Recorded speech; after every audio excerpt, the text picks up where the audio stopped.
Hello and welcome to this CG Jam Beginners series. In this episode we're going to be taking a second look at the particle system. This time we'll be using the emission options in order to blow leaves through our scene.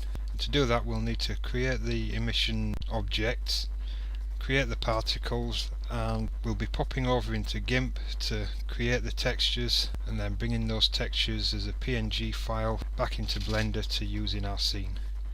So let's open up our blend file and we'll get started.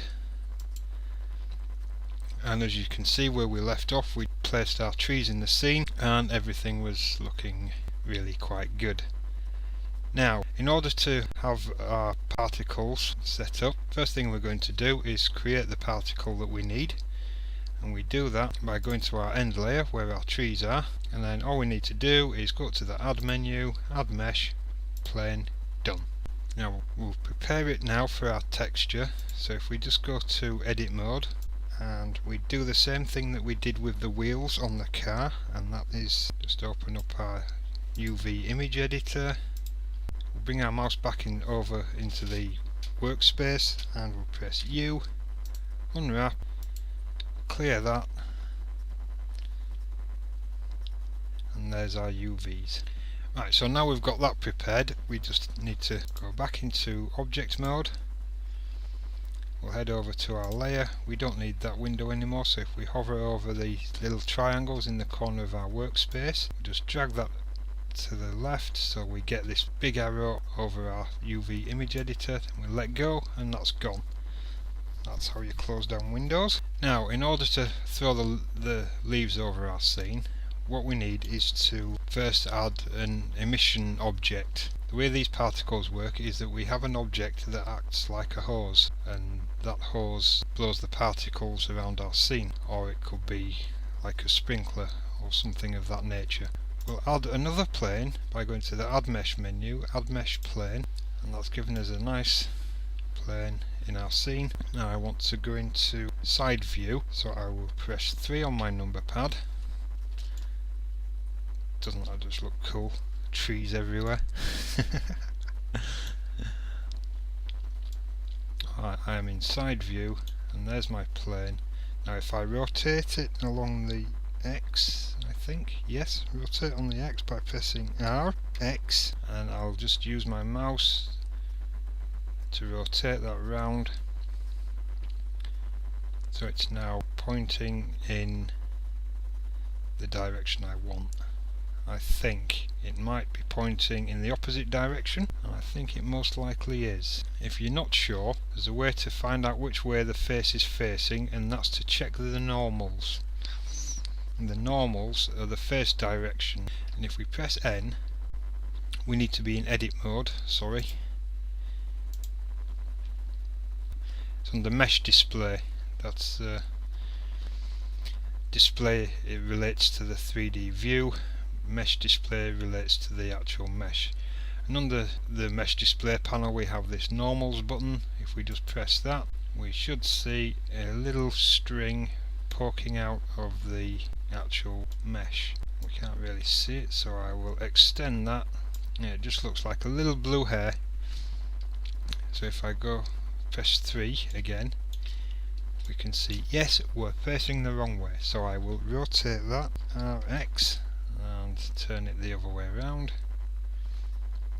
That looks good. I'm going to bring it down on the Z axis a lot. About there's right. Okay, so now we've done that, we need to make the emitter wider. We can turn that off now. So if I scale it by pressing S and I press X, just to make sure it only scales along the X, I can pull that out and bring it to about the length of the cylinder. Now that will emit leaves across the whole of the face, which means we'll be having them in the foreground and background of our scene, which is what we want. Now if we go back to object mode and we take a look now at our particle settings, and we want the emitter selected, and it's already on the particles tab, so I just need to press the plus button. I will change the name of the particle system to leaves.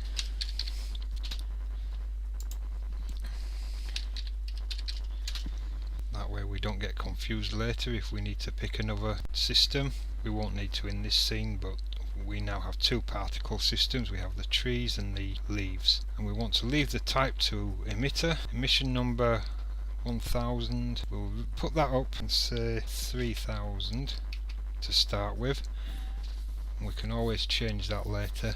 Start frame 1. That's right, we want it to be starting straight away. Lifetime, we want the leaves to exist throughout the whole of the scene. We don't want them disappearing, so I'll call that 200 frames. End frames 200, that's all fine. Emit from faces, yep, that'll spread it along the faces. If I choose verts, it'll just emit the particles from the four corners, which isn't what we want. We want it to be random, so I'll check that. Cache we don't need. That's just a way of storing the information about the particle settings. We don't need to worry about that in this one because it's only a small scene and it's not going to take up any memory. The next one is velocity. We want the velocity to effectively throw the leaves all the way through our scene. So if we go down to our timeline and press play, you'll see immediately you can see the particles are all just simply falling down, and we don't want that. We want them across our scene. So we'll increase this emitter geometry to something quite large. See, they're still not quite there. Try 20. Still not quite there. Again, 21.5. See how that looks.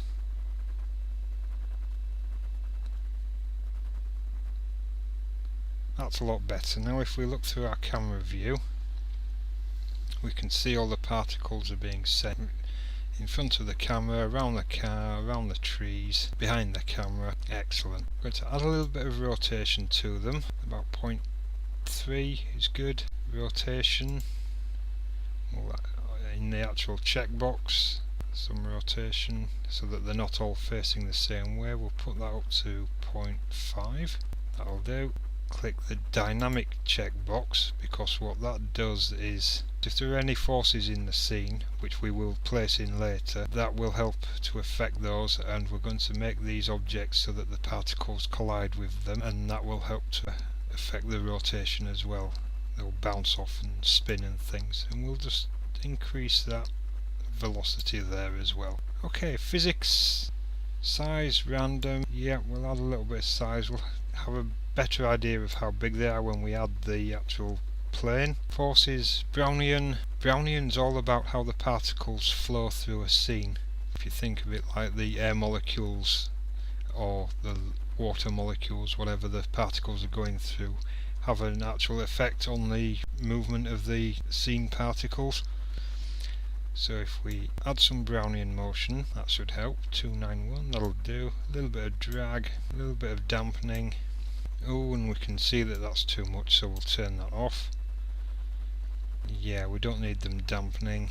Okay, go down into our render settings. We don't need the emitter to be rendered, so we'll turn that off. What we do want is an object. Last time we chose a group for the trees. This time we're using the object path, and we'll choose the duplicate object as plane. Now you can see we've got hundreds and thousands of little square planes flying through our scene. I'll just zoom in, you can see that better. And I think we've done okay getting the size of those together. I'll just increase it ever so slightly. Yep, size of 0.86, it looks good to me. So yeah, that looks good. So now we get to the bit where we add an actual texture. So we will stop that. We will go to our file menu and click Save As, if you don't want to save over the original blend file. So we've got tutorial particles part 1. So if I press the plus button, it's now tutorial particles part 2. I'll just click save, and there we go. So now we can just close down Blender, or just reduce it to your taskbar for the moment. We will be coming back to it very shortly.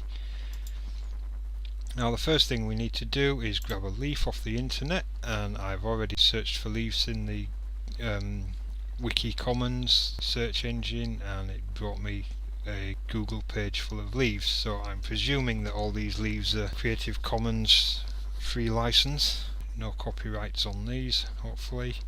And we have a selection of leaves, and what we want is one with a nice plain white background. That is a massive file, 596 by 596, but we don't need one that big. Now you can choose whatever you want, a nice green, nice autumn leaf, maybe something with a bit of colour. It's entirely up to you what leaves you choose. I'm just going to open up some of these and download a leaf, and then we'll close down the internet and we'll open up Gimp. If you don't have Gimp, you can use Microsoft Paint. I think that allows you to save transparent images. Certainly Photoshop, you can do it. Any photo editor will allow you to do that supports transparencies. But Gimp's free, and you can download it from gimp.org in exactly the same way that you downloaded Blender in the first episode. I will do a beginner series for Gimp as well at some time soon, but for now all we need is just the basics. And we go to File, we go to our Downloads folder and find our leaf, and there's my leaf. I will open that, and immediately you can see that the leaf is nicely on a plain white background, and that background is what we need to get rid of. I've made it awkward for myself by having a leaf with holes in. You don't really need to worry about them because it's going to be such a small image on screen that it's not really going to be noticeable. Initially, let's get rid of this background. So the first thing we need to do is give it an alpha channel, so it's got something to delete, because if we just take out eraser, that's this pink blob here. I'll increase my brush size by pressing the square bracket key. If I just roll over it now, you'll see that while it's erasing some of the dark colour, it's not actually erasing the background, and that's actually not a very good leaf because it doesn't have a plain white background.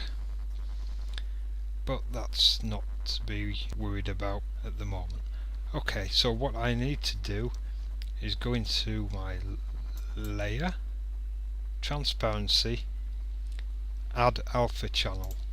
I do that, and now if I wipe my eraser on, you'll see you get the checkerboard pattern, and that just simply means it's erasing the background to a transparency. Now you can go around the whole leaf and erase the white that way, which will take forever and it's annoying, and you don't want to do that because you end up usually just deleting half the leaf.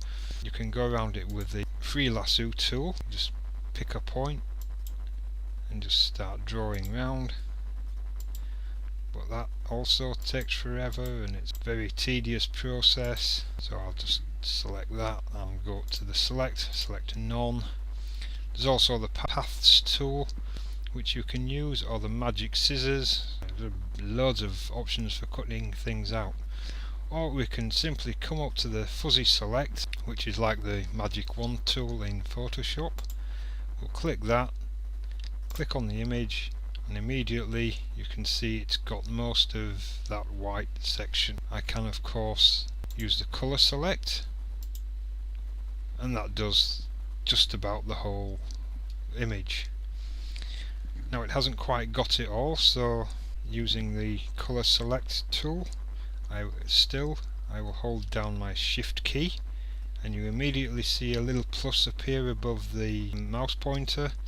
If I hold down Control, you will see that there's a minus sign, and that's just add to or take away from the selection. So if I hold down my shift key, I can add to the selection by going inside the border of what's selected and just increasing that selection. There we go, that's a lot better. It's right up to the edge of the selection there. Still a few issues. If I zoom in, just grab some of that, grab some more of that. You can see it's not quite up to the edge, but like I say, on this scene it doesn't have to be too detailed.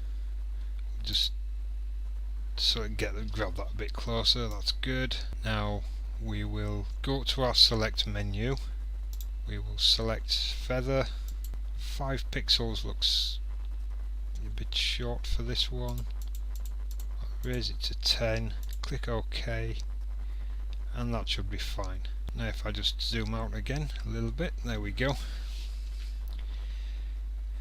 Now to get rid of the background, we just go to Edit, scroll down to Cut, or you can press Ctrl X, click the button, and that eliminates the whole of that background.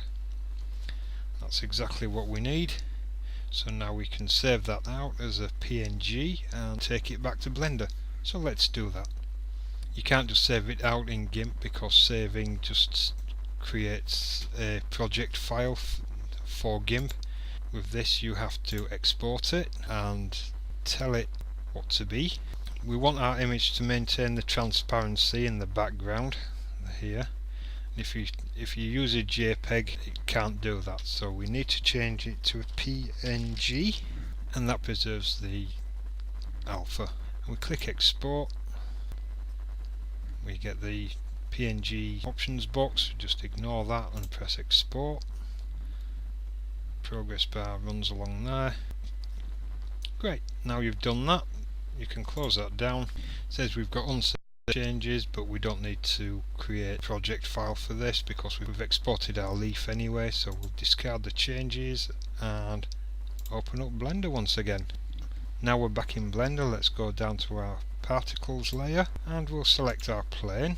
Just zoom in a little there. Oops, no, I've selected a tree. Select the plane. It's already unwrapped, so we simply need to come to our materials panel, click add new material, and we'll go to our textures, click new texture. Under the texture type we want image or movie. We'll open our image, go down to our folder where our leaf is, and we find our PNG. Just open that, and that's it. If we click the show alpha, you can see the transparent background on the leaf. And if we go into object modes, texture viewport, under display we will change the shading options to GLSL, and because there's no light in the scene, everything's gone black. So I'm going to click on my first layer, find my lamp,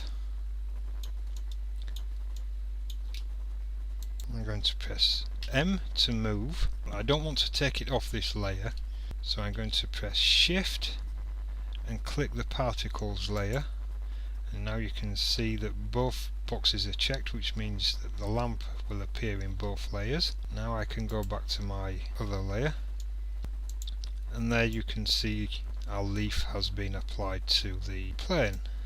If I just move that so we can get some shading on there, now you can see the trees, you can see the leaf plane is still giving us the shape of the actual plane, and we want to use the alpha just so that we project the shape of the leaf instead. To do that we select the materials for the trees and we scroll down to the bottom where it says receive transparent. We'll just click that checkbox.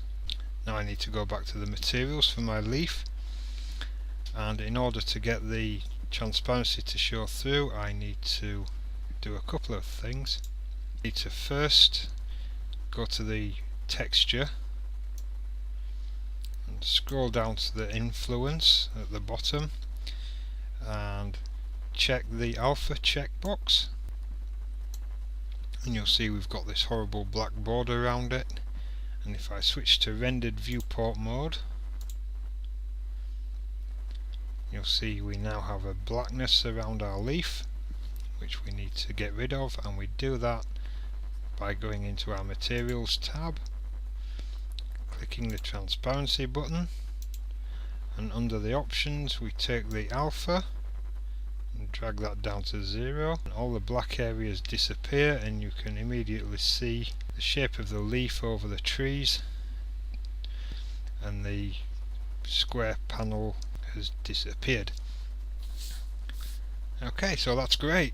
Now if we go to our first layer,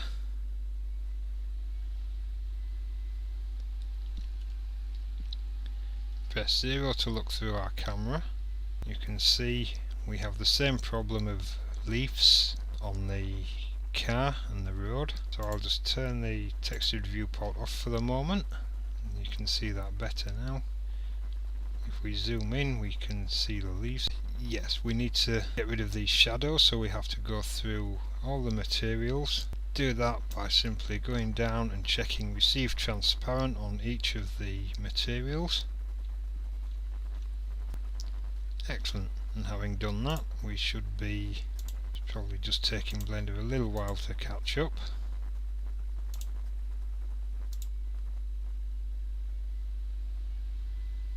Yep, there we go. But there is one final thing that you might notice, and that's some of the leaves are poking through the car. So we need to set all these objects as collision objects for the particles, and we do that by first going into solid view. We'll reset the timeline to 0 so it doesn't cause any glitches because there were particles still in the mesh. And the first thing we'll do is add a collision for the floor, and that's all we need to do. Go through, do the same for the car, add collision. For the wheels, add a collision, and for the car we'll have a little bit of dampening, a little bit of random. That should just help them bounce off. Do the same for the road. I'll just help them bounce that little bit. So now if we press play on our timeline, we should see leaves bouncing around the scene. There they go, and they're bouncing off the car and flying every which way, which is great. And they're all flying off down the way there, but they are all a bit linear. So what I'll also do is I'm going to, into my add menu, add a force field, select the turbulence force field, drag it up a bit, and you can see the turbulence is actually affecting the trees, which is quite humorous but not brilliant, not something we actually need. We'll increase the strength to 7, size to 0.8, and you can see the particles are going every which way, but like I say, we don't want it to affect the trees, so I'm going to take the emitter and shift selecting the force field, so both are now selected. I'm going to press M and move both of those objects to layer 2. I'm going to select layer 2 in the layers menu by holding down shift and selecting that layer, so both layers are now shown. And you'll notice because the force field is on a different layer, it's no longer affecting the trees. I'm going to stop the timeline there, hit F12 to take a render.